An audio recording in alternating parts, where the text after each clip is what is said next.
అందరికీ నమస్కారం అండి. బంగ్లాదేశ్లో శ్రీ కృష్ణ భగవాన్ భక్తుడు ఇస్కాన్ మాజీ ప్రతినిధి చిన్మయ్ కృష్ణదాస్ని బంగ్లాదేశ్ పోలీసులు అరెస్టు చేసిన విషయం మనందరికీ తెలిసిందే. గత 3 రోజులుగా ఈయన అరెస్టును పలు దేశాలు ఖండిస్తున్నాయి. పలు సంస్థలు బంగ్లాదేశ్ చర్యను వ్యతిరేకిస్తున్నాయి. మన దేశం కూడా చిన్మయ్ శ్రీకృష్ణదాస్ గారి అరెస్టుని ఖండించింది. దీనికి సంబంధించి ఒక ప్రకటన జారీ చేసింది. అయితే నవంబర్ 29వ తారీఖున సరిహద్దు దేశాలకు సంబంధించి అనేక అంశాలపై మంత్రివర్గ సమావేశం ఉన్న నేపథ్యంలో ఈ అంశంపై కూడా చర్చ జరిగే అవకాశం ఉంది. దానికి సంబంధించి ఇంకా క్లారిటీ రావాల్సి ఉంది. అయితే చిన్మయ్ శ్రీ కృష్ణదాస్ బ్రహ్మచారి గారి అరెస్టు వెనుక ఆయన బంగ్లాదేశ్ జాతీయ జెండాను అవమానించారనే ఒక కారణం చూపుతున్నప్పటికీ ఈ అంశంలో అనేక కుట్రలు కనిపిస్తున్నాయి. ఆ కుట్రలు ఏంటి అనేది ఈ వీడియోలో తెలుసుకుందాం. ముందుగా చిన్మయ్ శ్రీ కృష్ణదాస్ గారి అరెస్టుకు సంబంధించి అసలు ఏం జరిగింది అనే విషయానికి వస్తే, అక్టోబర్లో బంగ్లాదేశ్లో మైనారిటీలు అంటే హిందువులు, క్రిస్టియన్లు, బౌద్ధులు ఈ వర్గాలపై జరుగుతున్న దాడులకు సంబంధించి చిట్టగాంగ్లో ఒక ర్యాలీ జరిగింది. అయితే ఈ ర్యాలీలో బంగ్లాదేశ్ జాతీయ పతాకాన్ని కృష్ణదాస్ బ్రహ్మచారి గారు అవమానించారని, బంగ్లాదేశ్ జాతీయ పతాకాన్ని అవమానిస్తూ పలు వ్యాఖ్యలు చేశారని అక్టోబర్ 30న కొత్వాలీ పోలీస్ స్టేషన్లో కేసు నమోదైంది. ఈ ఫిర్యాదును కూడా బంగ్లాదేశ్ నేషనలిస్ట్ పార్టీకి చెందిన ఒక ఎంపీ దాఖలు చేశారు. ఆ ఫిర్యాదు నేపథ్యంలో 3 రోజుల క్రితం శ్రీ కృష్ణదాస్ బ్రహ్మచారి గారిని అరెస్టు చేశారు.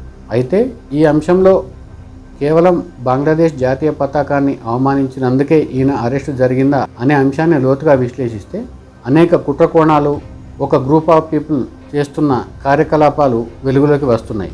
మొత్తంగా చూస్తే 3 అంశాలను మనం ఇక్కడ ప్రధానంగా చర్చించుకోవాల్సి ఉంటుంది. అందులో మొదటిది బంగ్లాదేశ్ మాజీ ప్రధాని షేక్ హసీనా అరెస్ట్.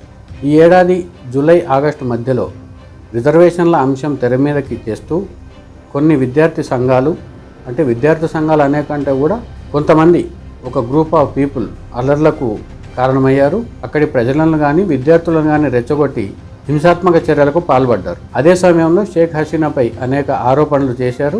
ఆ ఇష్యూల నేపథ్యంలో షేక్ హసీనా దేశాన్ని విడిచి వెళ్లాల్సి వచ్చింది. ఆ తర్వాత బంగ్లాదేశ్లో మహమ్మద్ యూనస్ తాత్కాలిక ప్రధాని అయ్యారు. షేక్ హసీనా భారత్లో ఆశ్రయం పొందారు. ఆమె ఆశ్రయం పొందిన తర్వాత కొన్ని రోజులకు ఆమె లండన్ వెళ్ళాలని అనుకున్నా అక్కడి ప్రభుత్వం ఆమెకు అనుమతి నిరాకరించిన నేపథ్యంలో ఆమె ఇంకా మన దేశంలోనే ఆశ్రయం పొందుతున్నారు. అయితే షేక్ హసీనాను ఎలాగైనా బంగ్లాదేశ్కు తీసుకురావాలనే ఒక టార్గెట్గా అక్కడ రాజకీయ సమీకరణాలు మారుతున్నాయి. ఈ విషయంలో కొన్ని అతివాద గ్రూపులు, కొన్ని వర్గాలు ఒకటై ప్రభుత్వంపై ఒత్తిడి చేస్తున్నాయి. అందులో భాగంగానే బంగ్లాదేశ్ ప్రభుత్వం కొన్ని రోజుల నుంచి షేక్ హసీనాను తమకు అప్పగించాలని భారత ప్రభుత్వాన్ని కోరుతుంది. అదే సమయంలో ఏ అవకాశం దొరికినా కూడా వదలట్లేదు. ఓవైపు అంతర్జాతీయ స్థాయిలో ఒత్తిడి తెచ్చేందుకు ప్రయత్నిస్తూనే మరోవైపు ఇండైరెక్ట్గా బ్లాక్మెయిలింగ్ చేస్తుందనే ఆరోపణలు ఉన్నాయి. షేక్ హసీనాను నవంబర్ 18లోగా తమ ముందు హాజరుపరచాలని international crime tribunal of Bangladesh ఒక అల్టిమేటం జారీ చేసింది. అయితే నవంబర్ 18లోగా షేక్ హసీనాను బంగ్లాదేశ్కు తిరిగి రప్పించడం అక్కడి ప్రభుత్వానికి సాధ్యం కాలేదు. నవంబర్ 18తో గడువు ముగిసిన తర్వాత సరిగ్గా వారం రోజుల్లో చిన్మయ్ కృష్ణదాస్ గారిని అరెస్టు చేయడం వెనుక అనేక అనుమానాలు వస్తున్నాయి. గతంలో ఇస్కాన్లో పనిచేసిన చిన్మయ్ కృష్ణదాస్ గారిని అరెస్టు చేసి జైల్లో పెడితే పరోక్షంగా భారత ప్రభుత్వంపై ఒత్తిడి పెరుగుతుందని, చిన్మయ్ కృష్ణదాస్ గారిని జైలు నుంచి విడుదల చేయాలని ఒకవేళ భారత ప్రభుత్వం కనుక కోరితే షేక్ హసీనాను తమకు అప్పగించాలని అడగవచ్చనే యోచనలో బంగ్లాదేశ్ ప్రభుత్వం ఉన్నట్టు వార్తలు వస్తున్నాయి. అక్కడ స్థానిక నాయకులు అక్కడి మీడియాకి ఇచ్చిన ఇంటర్వ్యూలో ఇదే అంశాన్ని చెప్తున్నారు కూడా. అయితే బంగ్లాదేశ్ మొత్తం ప్రభుత్వాన్ని కానీ, లేకపోతే అక్కడున్న అన్ని పార్టీల నాయకులు కానీ, లేకపోతే అక్కడి ప్రజలను కానీ పూర్తిగా విమర్శించడానికి అవకాశం లేదు. బంగ్లాదేశ్లో కొన్ని రోజులుగా మైనార్టీలపై, ముఖ్యంగా హిందువులపై దాడులు జరుగుతున్నప్పటికీ అక్కడున్న కొంతమంది హిందువులకి అక్కడి మెజారిటీ వర్గాలకు చెందిన కొందరు ప్రజలు కూడా ఆశ్రయం ఇచ్చారు. చివరికి ఎవరైతే అక్కడ వారికి ఆశ్రయం ఇచ్చారో వాళ్ళను కూడా కొన్ని అతివాద గ్రూపులు, ఒక గ్రూప్ ఆఫ్ పీపుల్ టార్గెట్ చేస్తూ వచ్చాయి. కేవలం ఒక వర్గాన్ని రెచ్చగొట్టడం లేదా భారతదేశాన్ని పరోక్షంగా టార్గెట్ చేయడం, అంతేకాకుండా ప్రపంచవ్యాప్తంగా భారతదేశం కనుక ఏదైనా ఒక స్టాండ్ను తీసుకుంటే ఆ స్టాండ్ను పెట్టుకొని భారతదేశంపై ఒక చెడు ముద్ర వేసే కుట్ర కూడా ఇందులో కనిపిస్తుందని చెప్తున్నారు.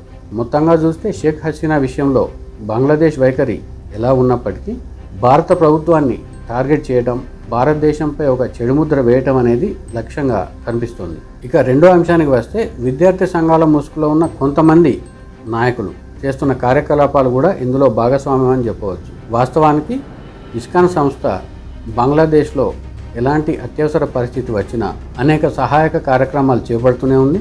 బంగ్లాదేశ్ వరదల సమయంలో ఇంటింటికి తిరిగి ఆహారం పంపిణీ చేసింది. ఏటా సగటున 20 లక్షల మందికి ఈ సహాయక కార్యక్రమాలు అందుతున్నాయి.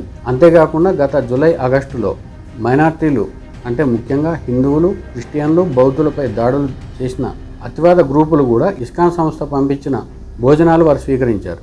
అయినప్పటికీ ఏమాత్రం విశ్వాసం అనేది లేకుండా కొంతమంది ఆ విద్యార్థి సంఘాల ముసుగులో ఉన్న నాయకులు వికృత చర్యలకు పాల్పడుతున్నారనే ఆరోపణలు ఉన్నాయి. వాస్తవానికి జూలై ఆగస్టులో జరిగిన గొడవల్లో కూడా ఇవే సంఘాలు భాగస్వాములని చెబుతున్నారు. ఆ విషయానికి వస్తే బంగ్లాదేశ్లో బంగ్లాదేశ్ నేషనల్ పార్టీకి చెందిన కొంతమంది నాయకులతో పాటు జమాతే ఇస్లామీ బంగ్లాదేశ్ స్టూడెంట్ యూనియన్కు చెందిన కొంతమంది నాయకులు, ఇస్లామీ ఛత్ర శిబిర్ సంస్థకు చెందిన కొంతమంది విద్యార్థి నాయకులు, సౌదీ అరేబియా కేంద్రంగా కొంతమంది చైనా, పాకిస్తాన్ వాసులతో అంటే ఆ దేశాలకు చెందిన వారితో పలుసార్లు భేటీ అయ్యారు. అక్కడి నుంచే వారికి ఆర్థిక సహకారంతో పాటు ఆయుధాలు కూడా వచ్చాయని ఇంటెలిజెన్స్ సంస్థలు తేల్చాయి. అమెరికాకు సంబంధించిన ఇంటెలిజెన్స్ సంస్థలు కూడా ఇదే విషయాన్ని ధృవీకరించాయి.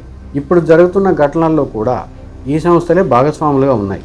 బంగ్లాదేశ్లో యూనస్ ప్రధాని అయిన తర్వాత కూడా మైనార్టీలపై దాడులు ఆగలేదు. అయితే ఈ దాడుల విషయం బయటకు రాకుండా ఉండాలన్నా, బంగ్లాదేశ్కు సంబంధించి బంగ్లాదేశ్ లోపల ఏం జరుగుతుందో అనే అంశం బయటకు తెలియకుండా ఉండాలంటే షేక్ హసీనాను బంగ్లాదేశ్లోకి రప్పించి శిక్షించడంతో పాటు అంటే జైల్లో పెట్టడంతో పాటు మైనారిటీలకు అనుకూలంగా మైనారిటీ హక్కుల కోసం ఎవరైతే పోరాడుతున్నారో వాళ్లను జైళ్లలో పెట్టించడం, వారి నోళ్లు మూయించడం ద్వారా బంగ్లాదేశ్లో అరాచకాలు చేయవచ్చు అనేది కొంతమందికి ఉన్న లక్ష్యంగా అంటే ఆ గ్రూప్ ఆఫ్ పీపుల్కి ఉన్న లక్ష్యంగా మనం దీన్ని చెప్పవచ్చు.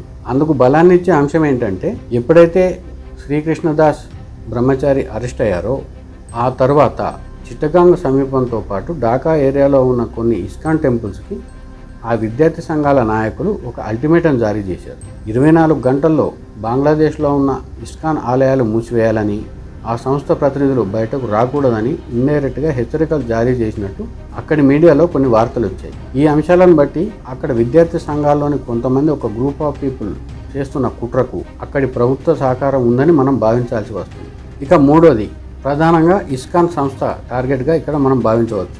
దానికి కారణం ఏంటంటే ప్రస్తుతం అరెస్ట్ అయిన చిన్మయ్ శ్రీకృష్ణదాస్ బ్రహ్మచారి గారు ఇస్కాన్ సంస్థలో లేరు. ఆయన గతంలో చిట్టగాంగ్ సమీపంలోని పుండరీక ధామ్ హెడ్గా ఉన్నమాట వాస్తవమే. అయితే కొన్ని నెలల క్రితం ఇస్కాన్ నిబంధనలను ఆయన అతిక్రమించారనే కారణంతో 3 నెలల పాటు ఆయనను ఇస్కాన్ సంస్థ అక్కడి కార్యకలాపాలకు దూరంగా ఉండాలని చెప్పింది. అయినప్పటికీ ఆయన ఆ 3 నెలలు వెయిట్ చేయకుండా కొన్ని కార్యకలాపాలు చేపట్టడంతో ఆయనను శాశ్వతంగా బహిష్కరించింది బంగ్లాదేశ్ ఇస్కాన్ సంస్థ. ఆయనతో పాటు Chittagong ISKCON temple unit promoter Leelaraj గురుదాస్తో పాటు ఆ సంస్థ సభ్యుడిగా ఉన్న సత్వర గౌరంగదాస్ను కూడా బహిష్కరించారు. ఈ విషయాన్ని ISKCON Bangladesh unit general secretary చారు చంద్రదాస్ బ్రహ్మచారి ప్రకటించారు. అయినప్పటికీ కూడా ఈయన ఇస్కాన్ సభ్యుడు అనే ముద్ర వేస్తూ పరోక్షంగా ఇస్కాన్ను టార్గెట్ చేశారు. ప్రస్తుతం శ్రీకృష్ణదాస్ బ్రహ్మచారి గారు ఇస్కాన్కు దూరంగా ఉంటూనే బంగ్లాదేశ్లో మైనారిటీ హక్కుల కోసం పోరాటం చేస్తున్నారు. ఆయన బంగ్లాదేశ్ సమ్మిల్ని సనాతన్ జోట్ సంస్థ వేదికగా మైనారిటీ హక్కుల కోసం పోరాడుతున్నారు. గత అక్టోబర్లో జరిగిన ర్యాలీ కూడా ఈ సంస్థ ఆధ్వర్యంలోనే జరిగింది. ఈ యాజిటేషన్కు ఇస్కాన్ సంస్థకు డైరెక్ట్గా ఎలాంటి సంబంధం కూడా లేదు. అయినప్పటికీ కూడా శ్రీకృష్ణదాస్ బ్రహ్మచారిని అరెస్టు చేసిన తర్వాత బంగ్లాదేశ్లో ఇస్కాన్ సంస్థను టార్గెట్ చేశారు. ఇస్కాన్ సంస్థను ఉగ్రవాద సంస్థగా ప్రకటించాలని డిమాండ్ చేస్తూ ఆ దేశ సుప్రీంకోర్టుకు చెందిన కొంతమంది న్యాయమూర్తులు, కొంతమంది న్యాయవాదులు ఏకంగా బంగ్లాదేశ్ ప్రభుత్వానికి లేఖ రాశారు. దీనిపై విచారణ చేపట్టిన ఢాకా హైకోర్టు అదే సమయంలో శ్రీకృష్ణదాస్ బ్రహ్మచారి అరెస్టు కేసును కూడా విచారణకు చేపట్టింది. ఈ వాదనలో భాగంగా బంగ్లాదేశ్లో ఇస్కాన్ను ఉగ్రవాద సంస్థగా ప్రకటించాలని, ఆ సంస్థను నిషేధించాలని చెబుతూ పిటిషనర్లు కోరారు. అయితే వీరి డిమాండ్లకు ఢాకా హైకోర్టు ప్రస్తుతానికి అంగీకరించలేదు. అదే సమయంలో బంగ్లాదేశ్ ఇస్కాన్ సంస్థ కార్యకలాపాలను పర్యవేక్షించాలని బంగ్లాదేశ్ ప్రభుత్వాన్ని ఆదేశించింది ఢాకా హైకోర్టు. దీన్ని బట్టి చూస్తే ఇస్కాన్ సంస్థ కార్యకలాపాలపై అక్కడి ప్రభుత్వ పర్యవేక్షణ డైరెక్ట్గా ఉండనుంది. అదే సమయంలో కొన్ని పరిమితులు కూడా విధిస్తారు అనే చర్చ కూడా నడుస్తుంది. మొత్తంగా చూస్తే ఇస్కాన్ సంస్థపై ఆరోపణలు చేయడమే కాకుండా అంతర్జాతీయ స్థాయిలో ఇస్కాన్ సంస్థపై ఒక రకమైన ముద్ర వేసేందుకు జరిగిన కుట్రగా కూడా దీన్ని మనం భావించవచ్చు. ఈ డిమాండ్కు పాకిస్తాన్ నుంచి కూడా కొంతమంది ప్రతినిధులు కొన్ని ఆధారాలను బంగ్లాదేశ్కు పంపించినట్టు తెలుస్తుంది.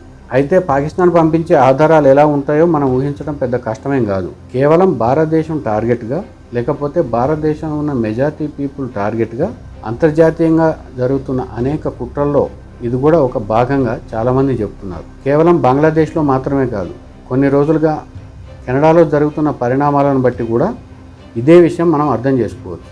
మొత్తంగా చూస్తే చిన్మయ్ శ్రీకృష్ణదాస్ బ్రహ్మచారి గారిని బంగ్లాదేశ్ జాతీయ పతాకాన్ని అవమానించారనే కారణం చెప్తూ అరెస్టు చేసినప్పటికీ ఆ అరెస్టు వెనుక అనేక కుట్రలున్నాయనేది అర్థమవుతుంది.